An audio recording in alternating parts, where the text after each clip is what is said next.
Pedalaman Kalimantan sangat angker di antara pulau-pulau lain di Indonesia.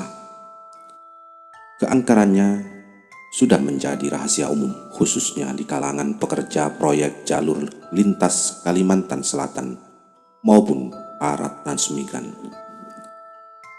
Wingit dan keangkeran belantara Kalimantan Selatan tidak dapat bisa dijumpai hutan manapun di Pulau Jawa.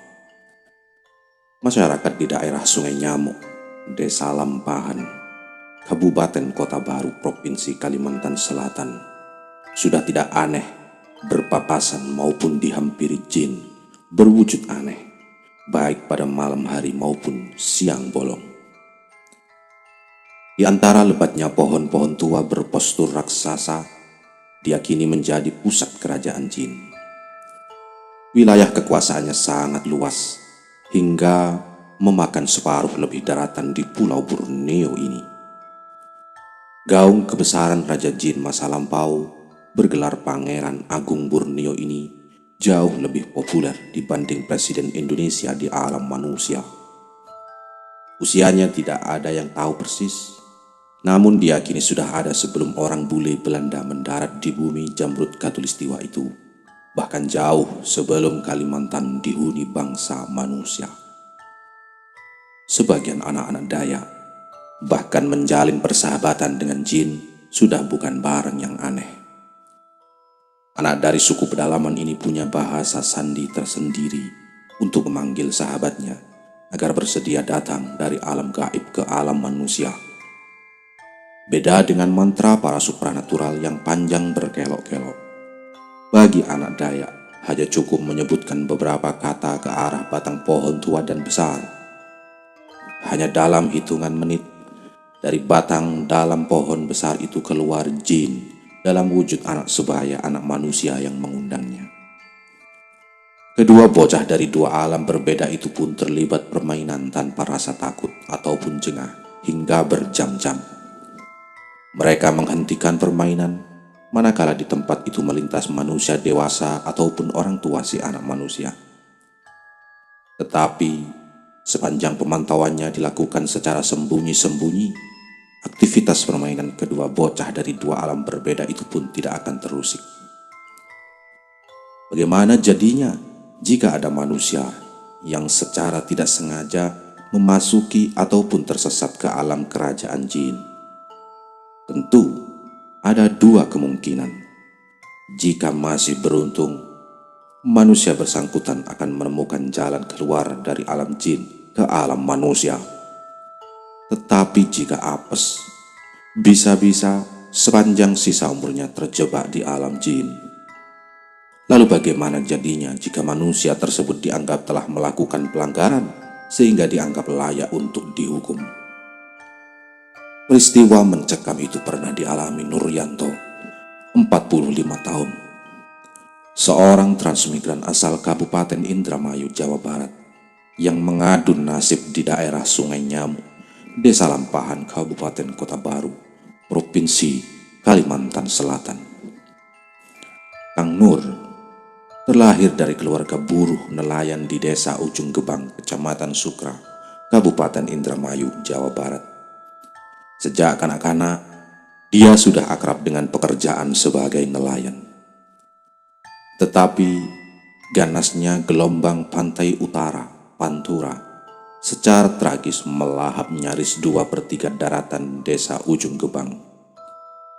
Rumah Kang Nur termasuk menjadi korban ganasnya gelombang laut Jawa Pantura. Tanpa sisa apapun, Kang Nur dan istri serta seorang anaknya didaftarkan pamong desa setempat menjadi peserta transmigran yang dibiayai Dinas Kependudukan setempat. Tanpa keluar biaya sepeser pun, Kang Nur diberangkatkan ke daerah Sungai Nyamuk, Desa Lampahan, Kabupaten Kota Baru, Provinsi Kalimantan Selatan. Di Desa Lampahan, dia menerima satu rumah sederhana dengan dinding dari papan kayu dan atap dari lembaran seng. Sebagai sumber penghasilan, dia mendapat hak mengelola 2 hektar lahan yang sudah dibuka pemerintah daerah setempat. Sebelum mendapatkan penghasilan selama 2 tahun, Kang Nur maupun para transmigran lain menerima jatah hidup atau jaduk dari Pemkab Indramayu berupa beras, lauk, dan kebutuhan dapur lainnya. Secara sekilas, Kang Nur tidak lagi terbelit kesulitan seperti yang membelitnya selama tinggal di desa Ujung Gebang. Tetapi, situasi dan kondisi transmigran yang jarak antar rumah penduduknya saling berjauhan mengundang malapetaka. Suatu siang, di awal bulan Maret tahun 2000, Kang Nur uring-uringan. Pasalnya, pada jam-jam itu, Rokmah, 40 tahun, istrinya, sudah datang ke ladang mengantar makanan pagi. Entah kenapa, hampir tengah hari, istrinya itu masih belum juga datang.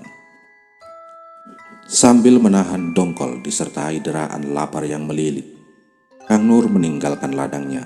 Maksudnya hendak mendamprat sang istri yang telat mengantar makan pagi. 1 jam perjalanan membelah perkebunan. Kang Nur tiba juga di rumah sederhananya itu. Rumahnya terlihat sepi. Dia sengaja muncul dari pintu dapur. Keheningan rumah memancing kecurigaan. Laki-laki berpostur kurus itu pun beranjak meninggalkan dapur menuju ruang tengah. Saat melintas di depan pintu kamar tidur, detak jantung Kang Nur nyaris terhenti. Sangat jelas, dia menyaksikan tubuh polos istrinya terkapar di lantai dengan beralaskan kain pakaiannya sendiri. Kang Nur langsung menubruk seraya menanyakan peristiwa yang dialami. Terbata-bata, Rokmah menjelaskan kalau dirinya selama 2 jam lebih jadi bulan-bulanan aksi pemerkosaan 5 orang pria tak dikenal. Setelah menjelaskan, wanita beranak 1 itu pun langsung pingsan dalam pelukan suaminya. Kang Nur murka, tapi karena yakin kelima pria pemerkosa istrinya itu kelompok penjahat yang biasa bersembunyi dari kejaran polisi di dalam hutan, Kang Nur tidak bernyali untuk melakukan pengejaran. Dia sadar, pengejarannya bukan saja sia-sia, bahkan akan mengundang bahaya besar terhadap dirinya. Apa jadinya jika dirinya tewas dibantai kelompok penjahat itu? Bagaimana nasib istri dan anaknya? Atas pertimbangan itulah, aib yang dialami istrinya itu hanya dicatat dalam batinnya sendiri. Tetapi, tiap kali membayangkan tubuh istrinya jadi santapan 5 pria bejat, amarahnya langsung naik ke kepala. Pada puncaknya, kejiwaan Kang Nur mulai terguncang.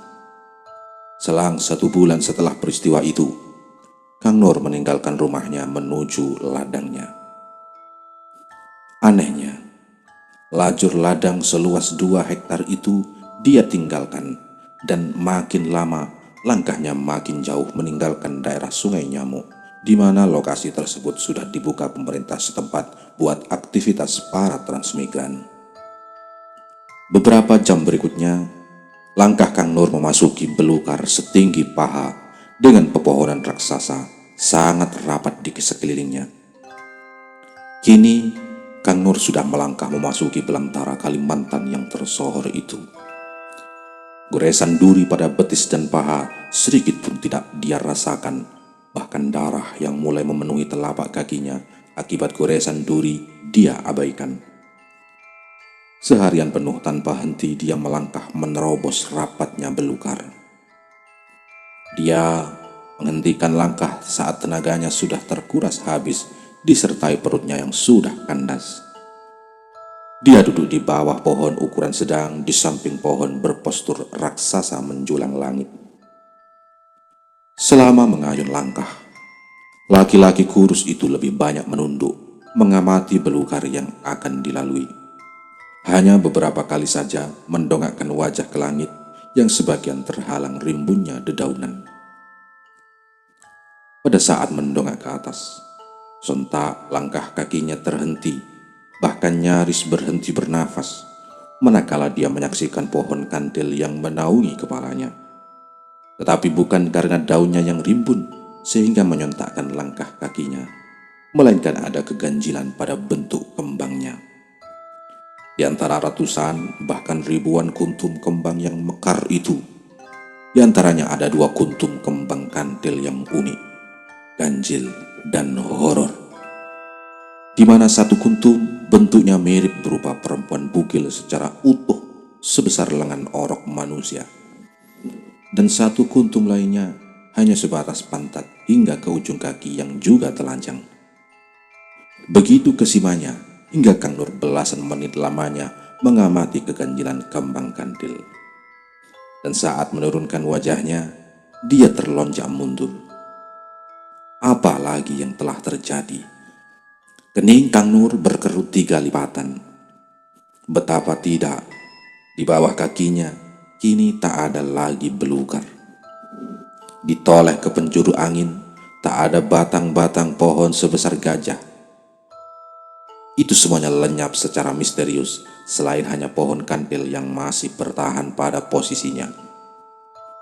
Tanah yang dia injak terasa empuk agak berpasir. Sekali lagi diamati jarak di kejauhan sana, sejauh mata memandang, hanya ada gurun pasir sangat senyap.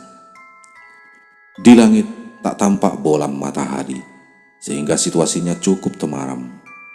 Begitu juga saat pandangan diedarkan ke belakang, tubuhnya sejauh mata memandang, hanya ada gurun pasir dengan lembahnya yang landai di antara bukit-bukit gundul. Keputusan pun sangat sulit untuk diambil. Apakah melangkah kembali ke belakang atau melanjutkan langkahnya ke depan menuju daerah yang sama-sama asing bagi Kang Nur? Tetapi apapun yang akan terjadi, laki-laki di ambang putus asa itu memutuskan tetap melanjutkan langkah meninggalkan pohon kandil yang misterius itu. Tak kenal lelah dan haus, langkah kaki Kang Nur terus terayun tanpa arah hingga satu lembah sudah dilalui dan kini bergerak mendaki bukit gundul setinggi ratusan meter. Pada puncak bukit, Kang Nur menghentikan langkah menatap lembah di depannya. Kali ini, perasaan yang semula kalut berubah agak girang. Di lembah sana terlihat kesibukan manusia menyerupai kota kecil. Tidak menunggu lama, bukit gundul ditinggalkan dan tergesa-gesa menghampiri keramaian penduduk. Perjalanan menyusuri lembah memancing datangnya rasa lapar. Dia raba saku celananya, tak selembar pun dia bawa uang. Lalu pakai apa beli makanan di sana? Dalam kondisi panik, langkah Kang Nur sudah memasuki hilir mudi orang. Astagfirullah, dimanakah aku sekarang? Makhluk macam apa mereka? Kang Nur membatin. Orang dalam jumlah banyak yang berada di sekelilingnya terkesan cuek, ataukah mereka tidak melihat keberadaannya? Tapi yang membuat Kang Nur takjub, bentuk mereka kurang lazim, dalam artian bentuknya tidak proporsional. Ada orang kurus, tetapi perutnya sebesar pedaringan tempat penyimpanan beras. Ada orang kurus, kepalanya besar menyerupai balon. Ada juga yang sebaliknya, badannya gemuk luar biasa, tetapi kepalanya hanya sebesar butiran kelapa gading. Mereka mondar-mandir dengan berbagai aktivitasnya masing-masing. Sekian lama tercenung, tak sadar, lapar pun mendera perutnya. Akibat sangat lapar, jari jemari tangan mulai gemetar. Pada puncak rasa lapar itu, ekor mata Kang Nur membentur bongkahan roti di atas gerobak yang ditarik laki-laki berbadan besar dengan kepala mungil. Saat gerobak tepat melintas di sisinya, satu bongkahan roti disambar secepat kilat. Baru saja menyembunyikan bongkahan roti sebesar batam merah itu ke balik baju, gerobak langsung berhenti. Laki-laki besar itu menghampiri seraya membentak sangat kasar sambil menggeledah baju hingga ditemukan bongkahan roti. Dengan barang bukti di tangannya, laki-laki itu teriak-teriak maling hingga puluhan laki-laki berbagai bentuk mengepung dan meringkus Kang Nur. Tidak lama, 3 laki-laki berjubah mengendarai kuda putih muncul dari kejauhan.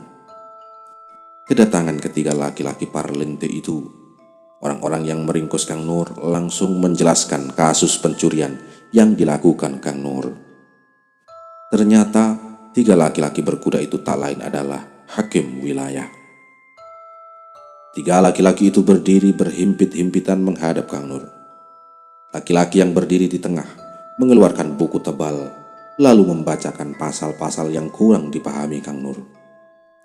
Selesai membaca pasal-pasal dari buku tebal, hakim ketua itu pun menjatuhkan vonis potong tangan kanan. Atas perintah hakim, Kang Nur diarak menuju gedung kokoh yang tidak lain adalah gedung penjara. Kang Nur didorong ke dalam ruangan penuh orang-orang yang kemungkinan tahanan. Lalu pintu jeruji digembok dari luar. Diamati, puluhan laki-laki dan perempuan yang ada di ruangan cukup temaram itu, tak sadar Kang Nur bergidik penuh ketakutan. Pasalnya, anggota badan orang-orang yang menghuni ruang itu tidak utuh lagi. Ada yang buntung lengan kanannya, ada yang lengan kirinya atau kedua tangan seluruhnya buntung. Ada yang tanpa hidung, tanpa bibir, bahkan ada yang tanpa kaki. Tentu saja mereka tidak cacat lahir, melainkan akibat hukuman yang dijatuhkan hakim atas perbuatan jahat yang dilakukan. Ya Allah, tidak rela hamba harus kehilangan tangan hanya karena mencuri sepotong roti. Rintih Kang Nur penuh urayan air mata. Entah berapa jam dia tercenung dengan air mata sesekali membasahi pipinya yang tirus. Lamunan itu pun sontak buyar, manakala langkah berat berhenti di depan pintu jeruji. Kang Nur tak bernyali mendongak, karena pasti yang datang itu seorang algojo yang akan memotong tangan kanannya. Siapa di antara kalian yang bernama Nuryanto bin Karmadi? Bulu kuduk Kang Nur langsung meremang mendengar namanya disebut. Karena tak ada sautan, laki-laki di depan pintu jeruji kembali melempar pertanyaan yang sama. Saat itulah Kang Nur berani mendongak menatap laki-laki di depan jeruji. Ternyata tidak seperti yang dibayangkan. Laki-laki di depannya sangat tenang, bahkan ada sorot kasih dari sorot matanya. Jangan takut, aku sudah diizinkan Baginda Pangeran Agung Borneo untuk membawamu keluar dari kerajaan ini, kata laki-laki jumawa itu. Apakah tanganku tidak jadi dipotong, Tuan? Tanya Kang Nur. Ya, atas permintaan Baginda Raden Werdinata, putusan hakim dicabut dan kamu akan aku bawa ke alammu kembali. Tuan sendiri siapa? Tanya Kang Nur. Aku Patih Jongkara, utusan Baginda Raden Werdinata, penguasa Raja Pulau Mas Indramayu, urai Patih Jongkara. Usai bercakap-cakap, petugas sipir membuka gembok pintu jeruji dan menyuruh Kang Nur untuk keluar. Baru saja berdiri di luar pintu jeruji, tangan Patih Jongkara langsung menggambit ketiak kiri Kang Nur laksana tengah membetot. Susah dipercaya, tubuh Kang Nur terlempar jauh dan punggungnya membentur sesuatu. Sambil merintih kesakitan, Kang Nur berjuang untuk duduk.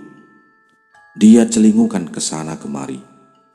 Saat itu baru sadar kalau dia kini duduk di antara sela akar timbul pohon raksasa.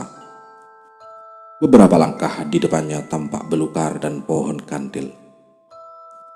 Alhamdulillah, sekarang sudah kembali ke alamku, bisik Kang Nur. Saat itu hari masih pagi.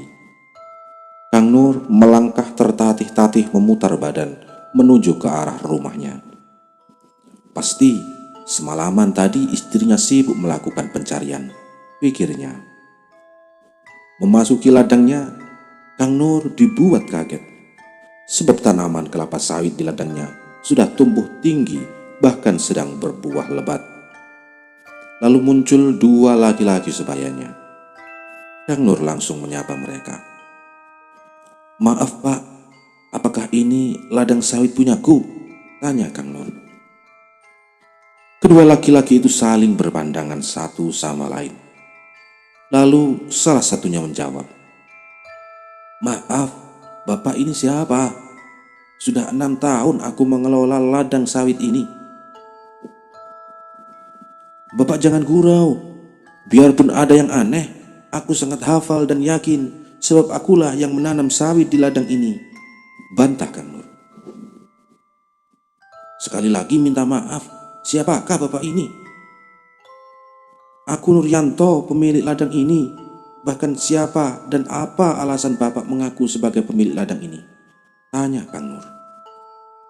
Keduanya kelihatan tambah bingung campur kaget. "Ini sulit diterima akal. Aku memang beli ladang ini berikut surat-surat atas nama Nuryanto." "Lalu Bapak beli ladang ini lewat siapa?" "Aku beli dari Bu Rokmah 6 tahun lalu." "Loh, dia kan istriku. Di mana dia sekarang?" "Rokmah dinikahi sopir perusahaan pupuk Kaltim. Ini tinggal di daerah Kutai, Kertanegara, Kalimantan Timur," jelas laki-laki itu. Kang Nur giliran yang terlonjak kaget. "Ah, Bapak bergurau terus. Kapan istriku menikah?" "Ya, setelah menjual ladang, Bu Rokmah diboyong suaminya ke Kutai. Ya kira-kira 6 tahun silam." Kang Nur tidak percaya. Bergegas dia lari meninggalkan dua laki-laki tadi menuju rumahnya. Kembali dia dibuat bingung. Rumah yang dia tuju sudah berbeda jauh. Ini sudah ada 3 rumah cukup mewah dengan dinding bercat kuning, dan di teras dijumpai seorang wanita paruh baya tak dikenal bersama 2 anak kecil. "Ya Allah, apa sesungguhnya yang telah terjadi? Mana mungkin aku meninggalkan istriku selama itu, padahal aku masuk tahanan hanya semalam." Lamunan Kang Nur buyar bersama mendaratnya tepukan pada pundaknya. "Bukankah kamu Kang Nur?" Kang Nur membalikkan badan, dan di depannya berdiri Arsyad, sesama transmigran dari Indramayu. Tapi kondisi Arsyad jauh lebih tua dibanding saat Kang Nur meninggalkan rumahnya. "Mohon dijawab Kang Arsyad, kemana istriku sekarang?" tanya Kang Nur setengah menangis. "Aku sendiri kaget, kamu ternyata masih hidup," jawab Arsyad. Dituturkan oleh Arsyad, 8 tahun silam, Kang Nur dinyatakan meninggal disantap binatang buas di tengah hutan. Segala pencarian gagal total. Selang 2 tahun setelah hilangnya Kang Nur, datang sejumlah armada truk mengangkut pupuk untuk dijual ke perkebunan ladang sawit.